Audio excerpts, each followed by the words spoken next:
Okay, welcome to standard 8th। Subject है हमारा SS. Lesson 3 आज हम एक्सप्लेन करने वाले हैं।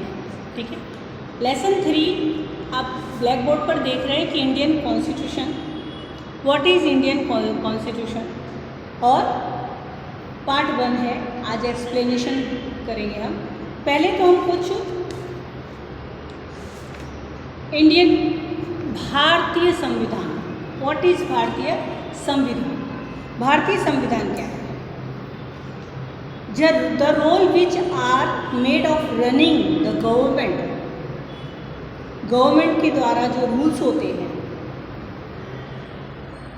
कंट्री में सिस्टमेटिकली, सिस्टम से चलते हैं, इज नोन एज कॉन्स्टिट्यूशन। वही कहलाता है संविधान।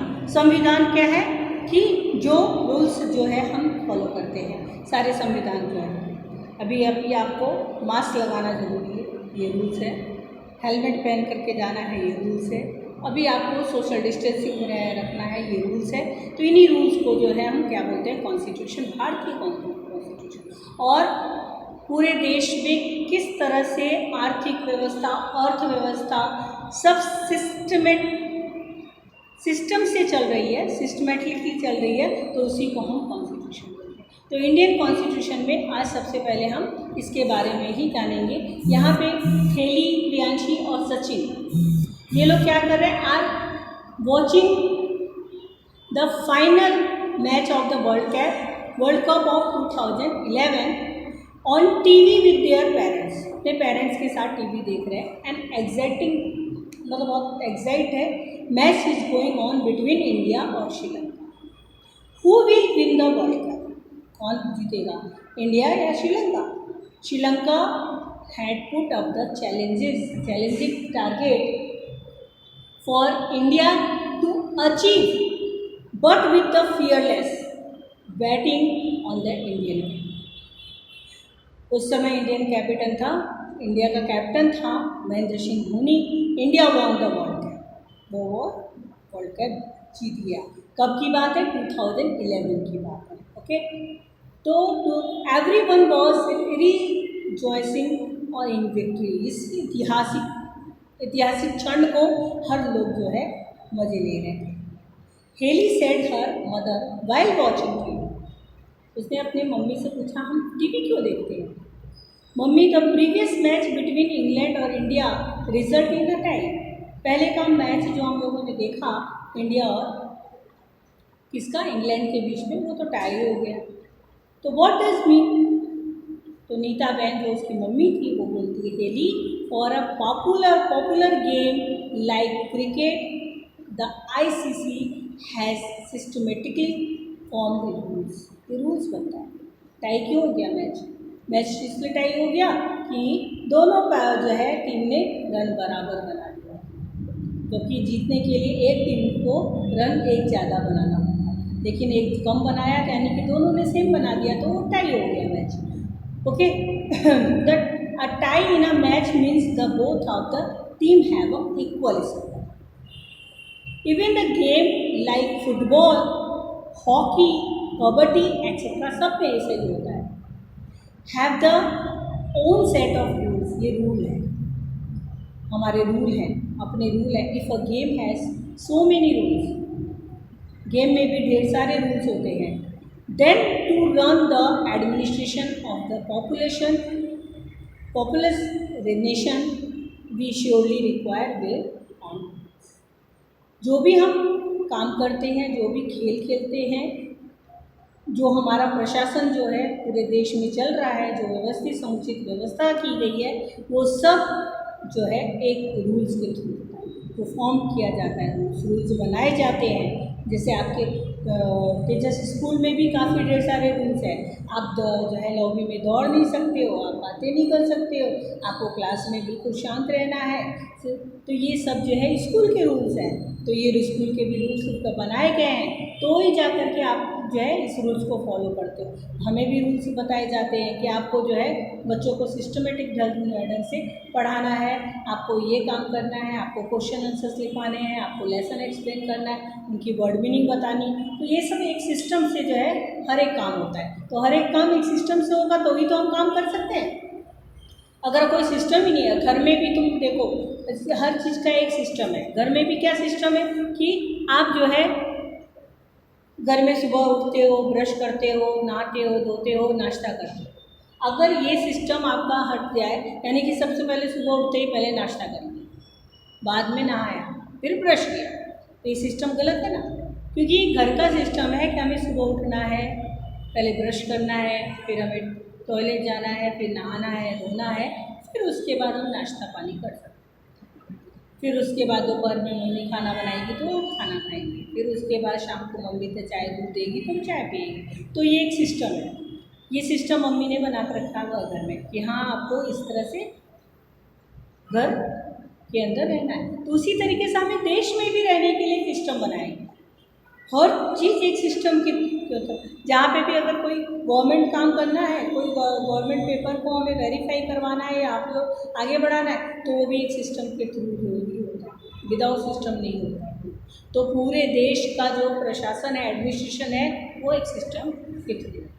तो यहाँ पे फॉर्म्स, अब यहाँ पे कुछ प्रीएम्बल ऑफ आवर कॉन्स्टिट्यूशन के बारे में बताया है कि जो हमारी क्या इंट्रोडक्शन ऑफ कॉन्स्टिट्यूशन, कॉन्स्टिट्यूशन यानी संविधान, नियम कानून, उसके बारे में बताया गया कि we the people of India, हम सब लोग क्या है, भारतीय हैं, भारत के लोग हैं।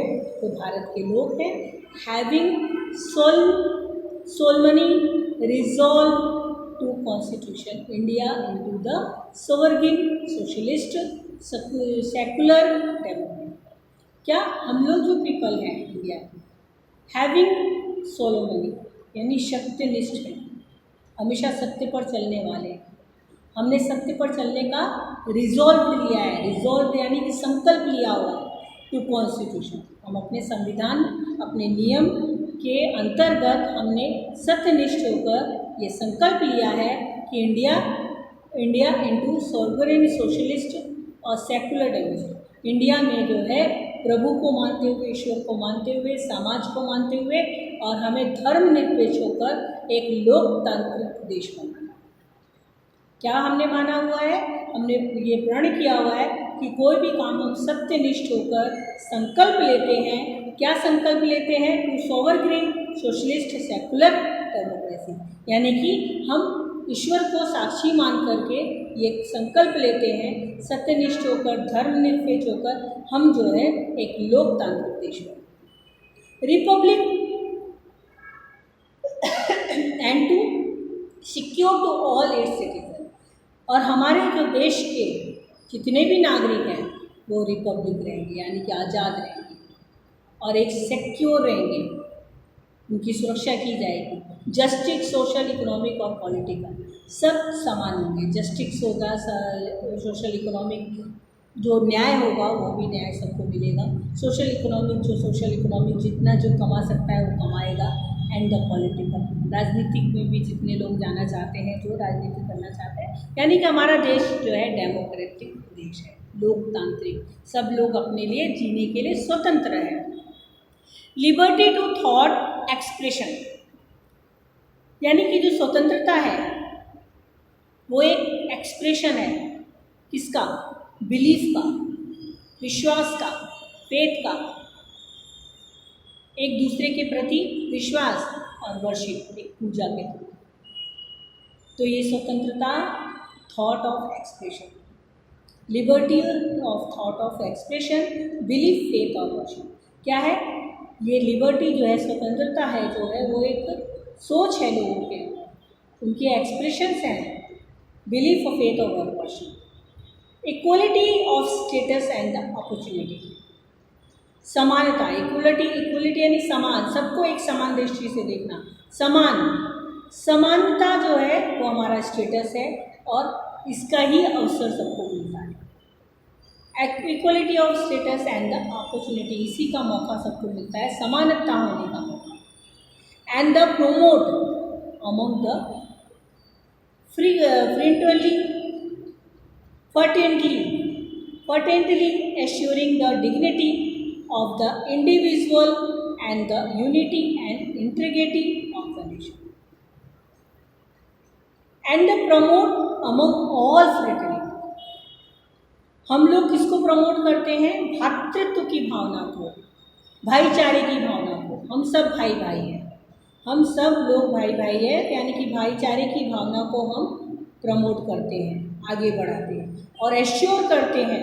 और हम एश्योरिटी है द डिग्निटी, हम इस पर गौरव करते हैं, डिग्निटी करते हैं। इंडिविजुअली हम अपने आप पर जो है गौरव, अपने आप पर डिग्निटी करते हैं। क्यों? क्योंकि हम भाईचारे की भावना से जो है समान रहते हैं। यूनिटी और इंटीग्रिटी द नेशन, और हम इस पर गर्व करते हैं। किस बात पर? कि हम भाईचारे की भावना में रहकर हम ईमानदारी से और एकता के साथ इस राष्ट्र में रहते हैं। इस राष्ट्र को हम एक बनाकर रखते हैं। In our constitution assembly this 26 November 1940, जो हमारे देश का कॉन्स्टिट्यूशन असेंबली था, जो संविधान का जो है रूल्स आया, वो कब आया? 26 November 1949। Do here by adopt intact and give the our self this, जो हमें अपनाना था। कॉन्स्टिट्यूशन का निर्माण 26 जनवरी को हुआ है। भारतीय संविधान लागू करने का जो समय था वो 26 जनवरी है, लेकिन जब ये बना, जब ये असेंबल हुआ, बना एक दूसरे के साथ, तब वो कौन सा दिन था? 26 नवंबर 1940। और यही 26 नवंबर को 26 जनवरी को हमारा जो है देश संविधान हुआ और संविधान लागू किया। उसके बाद जो नियम बने, वो नियम जब कब लागू हुआ? तब, क्योंकि 26 जनवरी के बाद नवंबर आता है, यानी कि उसके बाद ये देश में हम डू हियर बाई अडॉप्ट, हमने अडॉप्ट किया, एंटेक्ट किया और give the our self this constitution, इस कॉन्स्टिट्यूशन को हम लोगों ने अडॉप्ट किया। बना 26 जनवरी को और हमने अडॉप्ट कब किया? 26 नवंबर को, यानी हमारे देश में जो लागू हो गया। तो ये है प्रीएम्बल ऑफ आवर कॉन्स्टिट्यूशन, ठीक है। इसके बाद कॉन्स्टिट्यूशन के बाद नीचे जो है दिया हुआ है a systematic completion of set of rules the run of government of country known as constitution। ये तो हम पहले ही बता दिए कि जो हमारे देश में जो रूल्स और रेगुलेशन जो बनाए जाते हैं उनको हम कॉन्स्टिट्यूशन कहते हैं। कॉन्स्टिट्यूशन कैन बी रिटेन और अनरिटेन फॉर्म, लिखित में भी होता है और अलिखित भी होता है। Our constitution start with preamble, तब से जो है हमारा कॉन्स्टिट्यूशन शुरू हुआ, प्रीएम्बल हुआ है। अब क्या है? How was the constitution of India form, कैसे जो है कॉन्स्टिट्यूशन इंडिया में फॉर्म किया गया, यानी बनाया गया, इसका फ्रेम कैसे बना? The constitution of India is a statement of national goals and aim such as democracy. क्या है नेशनल गोल इनका? क्या है एम, क्या है उद्देश्य, क्या है कि डेमोक्रेसी लोकतंत्र, सोशलिज्म सामाजिक, सेकुलरिज्म, सेकुलर का मीनिंग हमने बताया था कि धर्मनिरपेक्ष, धर्म का भेदभाव न होना चाहिए, सेकुलरिज्म नेशनल यूनिटी और राष्ट्रीय एकता, ये सारी चीज़ें जो है हमारे कॉन्स्टिट्यूशन का स्टेटमेंट है, पहला स्टेटमेंट। कॉन्स्टिट्यूशन हमारा इस तरह से होना चाहिए। फिर उसके बाद the constitution assembly was establish, कब इस्टेब्लिश हुआ? इट स्टार्टेड वर्किंग फ्रॉम 9 दिसंबर 1946, मतलब लोगों ने इस पर विचार करना शुरू किया, इस्टेब्लिश किया, इसको निर्माण किया इसका। The constitution assembly was form of prominent and distinguish scholar of India. जो कॉन्स्टिट्यूशन असेंबली जो वॉज फॉर्म्ड हुआ, वो उसका प्रोमिनेंट, उसका मुख्यतः कौन था, मुख्य कौन था, इम्पोर्टेंट पर्सन कौन था, और डिस्टिंग्विश अंतर करना, इसमें अंतर करना है, वो है स्कॉलर्स जो बहुत बड़े बड़े स्कॉलर्स होते हैं, पंडित होते हैं, महाज्ञानी होते हैं, स्कॉलर एंड लीडर्स, नेता। इन लोगों को जो है ये सब लोग प्रमुख थे इसके लिए इंडियन कॉन्स्टिट्यूशन असेंबली फॉर्म की।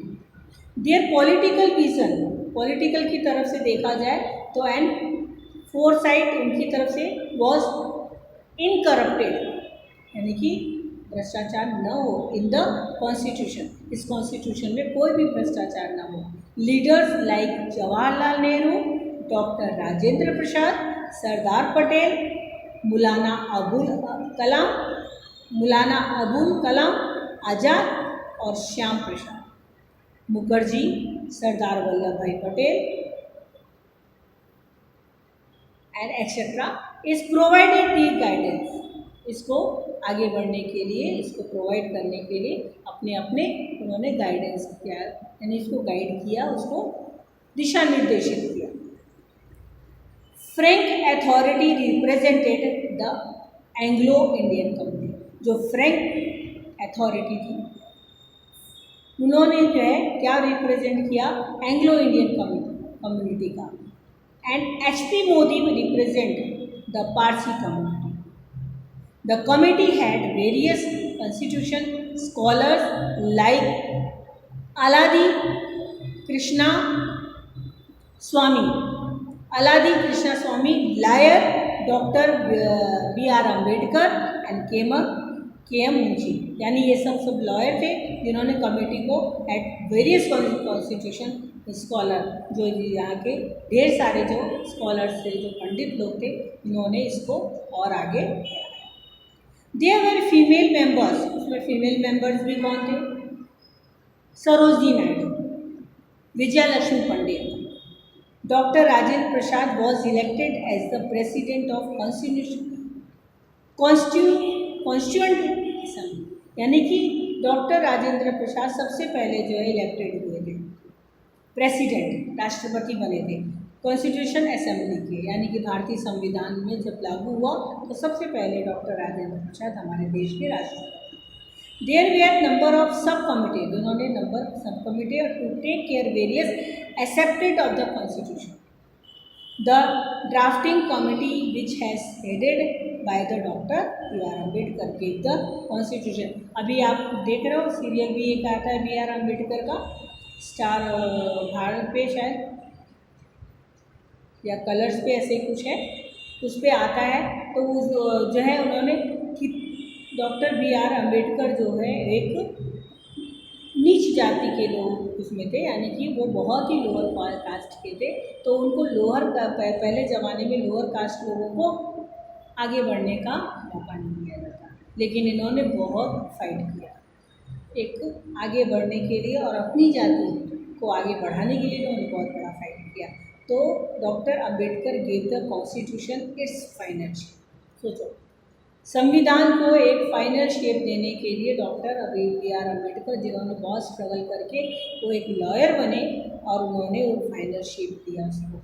Total 166 meeting were held by the constitution assembly. Constitution assembly के लिए 166 टाइम्स मीटिंग हुई in a time period of 2 years 11 months 80 days। उसका टाइम पीरियड क्या था, 2 साल 11 महीने और 18 महीने।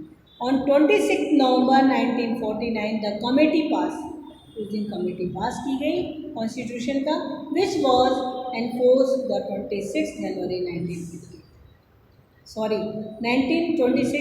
1950 को हमारा संविधान लागू किया गया था। और ये जो कमेटी जो है ना, उन्होंने पास किया कि हाँ इस तरह का संविधान होना चाहिए, ये रूल्स रेगुलेशन होना चाहिए, तो 26 नवंबर 1949। और हमारा देश क्या कहते हैं 15 अगस्त 1947 को आज़ादी, यानी आज़ादी के बाद से ही ये कॉन्स्टिट्यूशन पर काम हो रहा था कि हमारा देश है तो हमारे देश में कुछ तो रूल्स और रेगुलेशन होने चाहिए। तो रूल्स और रेगुलेशन पे कितने दिन 2 साल 11 महीने और 18 दिन हुए, और इसको जब लागू किया गया तो 26 नवंबर 1949। और जब हमारे देश में आया, यानी कि पूरा देश इस पर आया कॉन्स्टिट्यूशन पे, वो था 26 जनवरी 1950। ओके, तो ये आपको पिक्चर यहाँ पे दिख रहा है, क्या क्या पिक्चर दिख रहे हैं कि मोहम्मद मौलाना आज़ाद, डॉक्टर भीमराव अंबेडकर, डॉक्टर राजेंद्र प्रसाद, सरोजनी नायडू और ख्यातिलाल खेनियाल Munshi, creator of the constitution. इनको जो कॉन्स्टिट्यूशन को बनाने वाले ये सारे क्रिएटर थे, ये सारे क्रिएटर थे इनके, यानी इनको उत्पन्न करने वाले, किसको, कॉन्स्टिट्यूशन को। अभी कॉन्स्टिट्यूशन अच्छी तरह समझ में आ गया कि कॉन्स्टिट्यूशन क्या था, कब लागू हुआ। फिर उसके बाद है why do we need a constitution, what if there is no constitution. अगर हमारे पास संविधान ना हो, कोई भी रूल्स ना हो, तो क्या होगा, सब अपने मन मर्जी के मालिक होंगे। No country can be function without a constitution. कोई भी कंट्री जो है, कोई भी फंक्शन, कोई भी कार्य बिना कॉन्स्टिट्यूशन के नहीं कर सकता है। A constitution serve many objectives, it is a document which finally waves. अब देखो, हमें भी इस भारत के देश का नागरिक होने के लिए हमें आधार कार्ड की ज़रूरत है, पैन कार्ड की ज़रूरत है, ड्राइविंग लाइसेंस की ज़रूरत है। अगर हम बाहर जाते हैं तो पासपोर्ट और वीज़ा की ज़रूरत है। तो ये सारे कागज़ ही कॉन्स्टिट्यूशन के ही अंदर कर आते हैं। हम इस देश के नागरिक हैं, इस नागरिक हैं तो इसके लिए हमें हमारा आधार कार्ड होना चाहिए इस देश के। हम इस देश में के नागरिक हैं, हमारे पास राशन कार्ड होना चाहिए। तो ये सब हमारे देश के, तो ये documents which finally gives off the Athos of idols of country. हम अपने कंट्री के नागरिक हैं, आइडल्स हैं, एथोस है, तो ये हमें ज़रूरी है। It tells about the kind of government our country would have be, how to run the administration of our country. In a democratic form of government, we elect our leaders so that they can run the administration on our behalf. However, there are previous in the constitution check the misuse of the power by the members. Things to know में क्या दिया हुआ है? The Constitution of India has borrowed some special features of the Constitution of Britain, Ireland, France and the United States of America. क्या है? The Constitution of India has borrowed some special features of the Constitution of Britain, Ireland, France and the United States. The Constitution of India is the longest written constitution in the world. Okay? अब हमारा आया है silent features of our constitution. Silent feature क्या है? चुपचाप। पहला तो है हमारा डेमोक्रेटिक रूल्स। डेमोक्रेटिक रूल्स क्या है? India has adopted the democratic system of government. General election are held in our country every 5 years। कोई भी देश के नेता को बनाने के लिए हमें जो है क्या करना पड़ता है? हम तो डेमोक्रेटिक और लोकतांत्रिक, हम किसी को भी वोट दे सकते हैं, हम किसी को भी बना सकते हैं। हम जनता लोग जो है, हम किसी को भी बना सकते हैं हमारे देश के रक्षक। तो इसके लिए इलेक्शन होता है और एवरी 5 years इलेक्शन हेल्ड किया जाता है। Citizen above the age of 18 years, जो हमारे देश के नागरिक है, 18 साल कंप्लीट हो जाता है तो वो एलिजिबल कास्ट देयर वोट, वो तैयार हो जाता है वोट देने के लिए। We can not imagine democracy without election. हम विदाउट इलेक्शन जो है इमेजिन नहीं कर सकते डेमोक्रेसी का। People all over the country play their role in the electing their representative. Any voter of the country can contest on election irrespective of his her religion, caste, class or gender. The elected representative rules of for 5 years. Every citizen enjoy the freedom of follow religion of his or her choice as well as freedom of speech, expression of thought. हर इंसान elected representative क्या 5 years. Every citizen, जितने भी नागरिक हैं, enjoy कर सकते हैं इस फ्रीडम को और फॉलो कर सकते हैं इस रिलीजन्स को। कोई भी रिलीजन्स हो, कोई भी हो, हिज हो या हर हो, यानी आदमी हो या औरत हो, चॉइस ऑफ फ्रीडम, अपने फ्रीडम को चॉइस कर सकता है, पसंद कर सकता है, कैसे जीना है उसको इस बारे में पसंद कर सकता है और उसके बारे में स्पीच दे सकता है, बोल सकता है, एक्सप्रेशन दे सकता है और थॉट कर सकता है, सोच सकता है। इसके लिए डेमोक्रेटिक यानी कि लोकतंत्र, हम स्वतंत्र देश के स्वतंत्र नागरिक हैं। हम अपने कर्म लेकिन हर कार्य में कॉन्स्टिट्यूशन के अधीन होकर करना है। विदाउट कॉन्स्टिट्यूशन हम कोई भी कार्य नहीं कर सकते। तो ये है हमारा silent features of our constitution. पहला है डेमोक्रेसी, जो हम साइलेंटली यूज़ करते हैं और हम साइलेंटली अपने फ्रीडम के लिए हम तैयार हैं और हम फ्रीडम अपने घर में हम फ्री हैं, हर काम अपनी फ्री से कर सकते हैं, हर इंसान अपना काम करने के लिए फ्री है। अब है सेक्युलरिज्म। सेक्युलरिज्म क्या है? धर्मनिरपेक्ष, धर्म का भेदभाव नहीं, निरपेक्ष यानी धर्म के प्रति निरपेक्ष की बात, कोई धर्म नहीं, कौन हिंदू है, कौन मुसलमान है, कौन ईसाई है, कौन और अदर जाति, ये सब बातें जो है हम नहीं मानते, हमारा देश नहीं मानता। A secular nation means that the government does not conform to the norms of any particular region in its system of governance. Citizens are not discriminated on the basis of faith, sect or religion. Every citizen enjoys the right to follow the appropriate religions of his or her choice. हर धर्म के लोग अपने जीवन को जीने के लिए free है। यहाँ पे दिख रहा है वोटिंग ऑफ द पुलिंग का है और उसके बाद सेक्युलरिज्म का, धर्मनिरपेक्षता की भावना, ठीक है।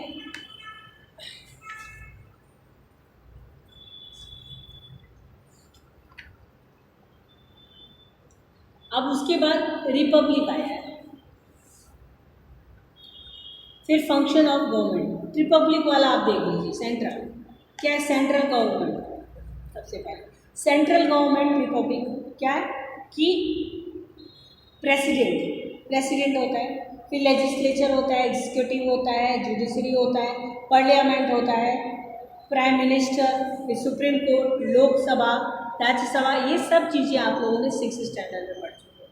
काउंसिल ऑफ मिनिस्टर और उसके स्टेट ऑफ गवर्नर होता है, लेजिस्लेचर होता है, एग्जीक्यूटिव होता है, जुडिशियल होता है, जो चीफ मिनिस्टर और काउंसिल ऑफ मिनिस्टर कहलाता है। स्टेट गवर्नमेंट, लेजिस्लेटिव असेंबली, विद्या महोत्सव जो है, Rajya Sabha, Vidhan Sabha, local administration, subordinate court, panchayat, municipal corporation and, मतलब ये सब जो है, देखो ये सेंट्रल गवर्नमेंट है, ये वाला ऊपर वाला सेंट्रल गवर्नमेंट है और नीचे वाला जो है वो स्टेट गवर्नमेंट है। ये एक दूसरे से जुड़े हुए हैं। क्या है? एक दूसरे से जुड़े हुए हैं और ये एक दूसरे से जुड़कर ही काम करते हैं, कार्य करते हैं, ठीक है। तो ये फंक्शन ऑफ गवर्नमेंट के फंक्शन, फेडरल स्टेटस और फंडामेंटल राइट्स, ये जो है इन पिक्चर्स के थ्रू रिप्रेजेंटेटिव क्या होता है? जो दूसरों को रिप्रेजेंट करता है। इंटेक्ट लॉ के बारे में बताता है। इम्प्लीमेंट्स ऑफ लॉ, जो लॉ को इम्प्लीमेंट करता है यानी कि स्वीकार करता है। फिर पब्लिक ओपिनियन देता है वोटिंग के थ्रू। फंक्शन ऑफ गवर्नमेंट, ये हमारे फंक्शन है गवर्नमेंट के। तो ये लेसन अब जो है हमारा कंप्लीट हो गया, यानी कि बहुत छोटा लेसन है, बस इसके ढेर सारे काम क्या कहते हैं नेक्स्ट वीडियो में हम आपको इसके एक्सरसाइज वगैरह करा देंगे, तो और अच्छी तरह से आपको ये लेसन समझ में आ जाएगा। Okay, now thank you very much.